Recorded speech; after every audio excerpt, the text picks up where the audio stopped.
So, sparring footages, pad work, photo pictures is going to be dropped. It's dropped everywhere between Devin Haney and Brian Norman Jr. Let me break all this down because I got some interesting things I believe that you guys need to hear in regards to this upcoming fight. Smash the like, sub to the channel, share this video, man, and do not forget that you can catch me live Monday, Wednesday, and Thursday nights at 7:30. I'm also live Sunday mornings with the Singing OG KC Boxing Network. And if you haven't hyped your weekly video, because you get hype 3 every single week, please take the time to scroll over where you drop a comment at and hype this video, because it helps me in the algorithm and it increases the visibility of the channel. And I really need y'all help in order to do that, man. So please help your boy out. You know what I mean? If you're rocking with KO, if you're rocking with the content, help me out, man. Now, let's get to it. So, Devin Haney, Brian Norman Jr., they are dropping, stuff is leaking, sparring is leaking, photos is leaking, and let me say this. I do see some segment of Devin Haney's fan base talking about how he's in phenomenal shape. There's 2 things I'd like to point out to everybody watching this video. Number 1, that is not a surprise. That is not a surprise. It will never be a surprise, nor should it be a surprise, because if you've been following the career of Devin Haney, he's always in shape. So, that's not a surprise. And it's not important in this fight. What, KO is not important in this fight? No, it's not important, because the only time that being in phenomenal shape for a fight is going to be important is if you're fighting someone with conditioning issues that you can take advantage of. So if you're in phenomenal shape and you're fighting a big puncher who only has power for the beginning half of the fight, or you're fighting a fighter who is extremely talented, but they coast the back half of the fight because they can't keep up their work rate, then you being in phenomenal shape and being able to take advantage of that is something that is going to help you. But I don't know if Devin Haney fans have watched Brian Norman Jr. and the way that he looks and the work that he's putting in, but newsflash, Brian Norman Jr. is in phenomenal shape too. So Devin Haney nor Brian Norman Jr. is going to win this fight because they're in better shape than the other one. This fight will be won because of your physical gifts and tools and because of your mentality. Those to me are the most important things in any fight, but specifically a very important thing on a big level, high level fight, world championship level fight of this stature, because both of the fighters are going to be in phenomenal shape. So getting excited because one or the other is in shape, I mean, I guess you got to talk to your people about something. Shit, I don't know. But they both in shape. So whatever, that's a wash. What I will say, though, is important is mentality, confidence, skill level, the way they styles go together, and coaching. Those are things I think are important, right? When we look at coaching, believe it or not, because of the fact that we've seen Bill Haney more and we've heard him more in corners because he has fights that we've seen more, and Brian Norman Jr. really hasn't.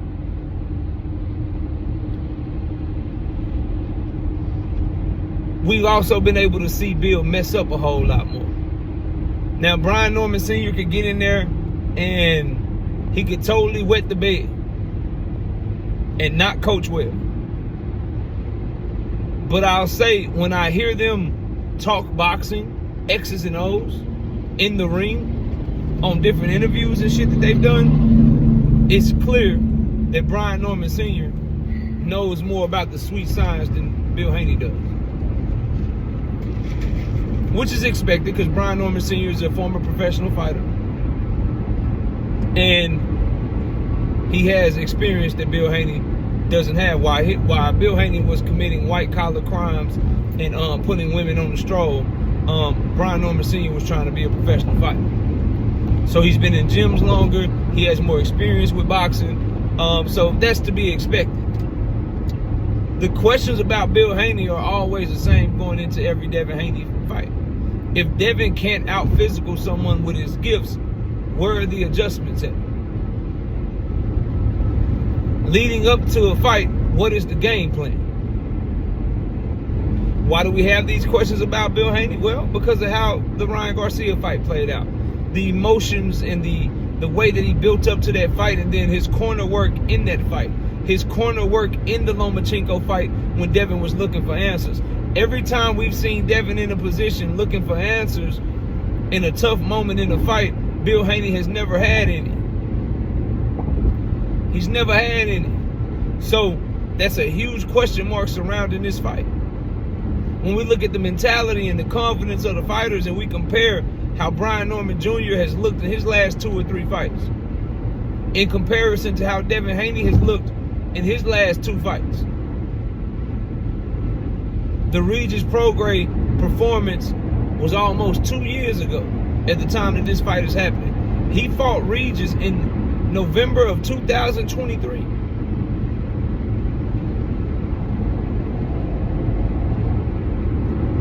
Since November 2023, he had the Ryan Garcia fight and the Jose Ramirez fight. Both bad, horrible looks and performances from him. So, what is his mental like?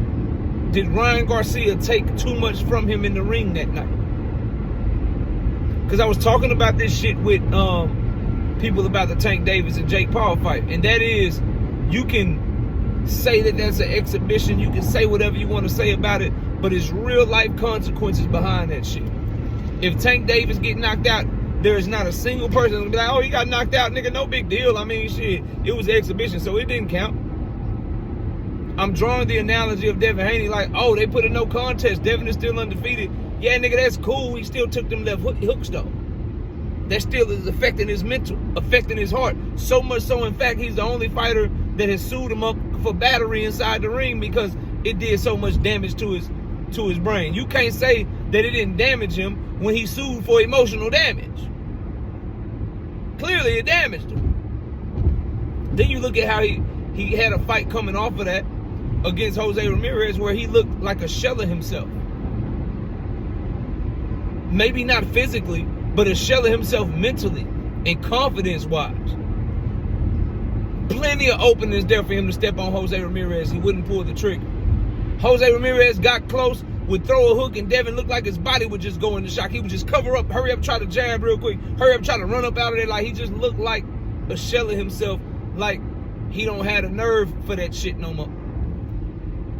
These are the questions. And compare that to Brian Norman Jr., who looks to be coming into his own mentally, growing in confidence, looking mentally strong, looking like he got all the confidence in the world because of what he did to the Saki dude, what he did to Derek Cuevas, how he overcame adversity against Giovanni Santillan. He's the younger, stronger fighter, hungrier fighter with more to prove. So those are things that I think need to be considered going into this fight. And then I want to leave this with y'all. And y'all let me know what y'all think of this. We talk all this, well, not we, because I don't believe this stuff. But a lot of people talk a lot about how great Devin the Dream Haney's jab is. I hear it all the time.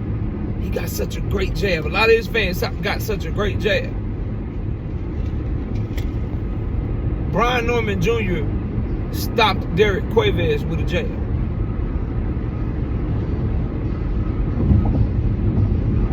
I've never seen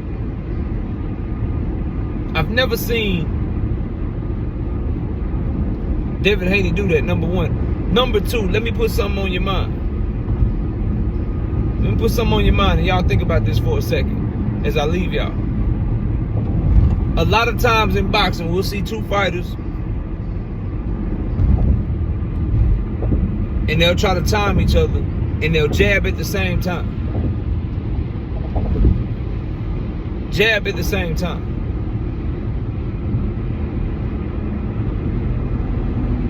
What if Brian Norman catches Devin Haney with a jab that's harder than his, and it affects Devin Haney in a way to make him not even want to throw that shit no more? See, the foregone conclusion in Terrence Crawford and Errol Spence fight, leading up to their fight, was Earl got a better jab. When they got in the ring, who jab was better? Because if I can put you in a position to where I'm throwing my jab every time you throw yours, and mine is getting there, but mine is landing with more authority, mine is landing with more power, and it makes you not want to throw anymore, who has the better jab? Brian Norman Jr.'s jab is a damaging, punishing jab that can mess your nose up, mess your eyes up. Devin Haney's jab is a stick and move, range finder, let me just score a point jab. And if we get to that fight and Brian Norman Jr. is jabbing with him and able to land his jab as well, or he's able to hook off Devin Haney's jab,